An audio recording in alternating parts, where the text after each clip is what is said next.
ప్రపంచం భారతదేశానికి తరలి వస్తోంది.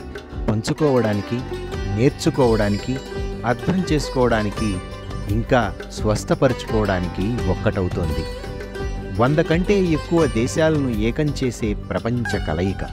300 ఆధ్యాత్మిక సాంప్రదాయాలు, 75,000 మంది అన్వేషకులు అంతర్గత శాంతి నుంచి ప్రపంచ శాంతి వైపుగా జరిగే ప్రయాణంలో భాగస్వామ్యులవుతున్నారు.